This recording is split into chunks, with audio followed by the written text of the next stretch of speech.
নমস্কার, আমি শিল্পী। সকলকে আন্তরিক প্রীতি শুভেচ্ছা জানিয়ে আজকের ব্লগে চলে এসলাম।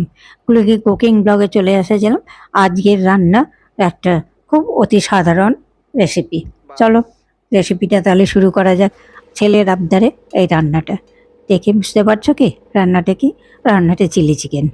তো চিলি চিকেন আমার ছেলের আবদার, ছেলে খুব ভালোবাসে খেতে, সেই জন্য ছেলের জন্যই আজকে করা।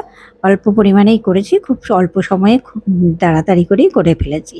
তো নিয়ে নিয়েছি আমি বেশ 300 গ্রাম মতো বোনলেস চিকেন, ছোট ছোট টুকরো করে। এটার মধ্যে লবণ হলুদ মাখিয়ে নিলাম, একটু লেবুর রস দিয়ে দিলাম, আর আদা রসুন পেস্ট করা ছিল, কাঁচা লঙ্কা আদা রসুনের পেস্ট, সেটা দিয়ে দিলাম অল্প করে, আর দিলাম কাশ্মীরি লঙ্কার গুঁড়ো।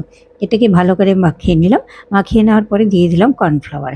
আমি কিন্তু ডিম দিচ্ছি না, ডিমের একটু কেমন ফেনা হয় তেলের মধ্যে, আমার ওইটা ঠিক পছন্দ হয় না, সেজন্য কর্নফ্লাওয়ার দিয়ে এবার আজকে করছি। আমি ডিম দিয়ে করি না তাই নয়, করি। তো এবার হচ্ছে সেই একটা রান্না করেছিলাম, তার তেলগুলো ছিল, সেই তেলটাই ছেঁকে দিয়ে দিলাম। এই সাদা তেলটা তো ভাজার জন্য বেশ ভালো। এবার চিকেনের টুকরোগুলো কিন্তু সুন্দর করে ভেজে নিচ্ছে। দেখবে ডিমের ব্যাটারি ভাজাচ্ছে, কর্নফ্লাওয়ার ব্যাটারি কিন্তু দিয়ে মাখিয়ে ভাজলে সুন্দর সুন্দর ভাজাটাও হয়, এই ভাজাটাও কিন্তু খাওয়া যায়, যেহেতু এর মধ্যে লবণ হলুদ তারপরে মশলাও মাখানো আছে। সেই দেখতে বেশ লাল লাল করে ভাজাটা তুলে নিলাম। তেলটা একটু কমিয়ে দেবো। এবার পেঁয়াজগুলো ছাড়িয়ে ছাড়িয়ে রেখেছিলাম, ক্যাপসিকাম, সেটা দিয়ে দিলাম। আমি কিন্তু একদম সামান্য ইনগ্রিডিয়েন্টসের উপর করছি। আর এর মধ্যে এইদিকে একটা বাটির মধ্যে আমি soya sauce, tomato ketchup, red chilli sauce দিয়ে, ওর মধ্যে একটু কেওড়া জল গোলাপ জল দিয়ে আর একটু কর্নফ্লাওয়ার দিয়ে বেশ গুলিয়ে রেখে দিয়েছি। পুরোটা একবারই করে রেখে দিয়েছি। এটাকে একটু সাঁতলে নেব, একদম পুরো কালারটা যেন পুরো না চলে যায়, এরকম বেশি ভাজা হবে না। আর তার মধ্যে এবার আমি দিয়ে দেবো কর্নফ্লাওয়ার গোলা এবং সসের জলটা। এই জলটা দিয়ে দেবো। আমি কিন্তু বেশি জল দিচ্ছি না, খুব অল্প পরিমাণেই দিয়েছি। একটা বাটির মধ্যে গুলেছিলাম, এবার তার মধ্যে ফুটে উঠেছে।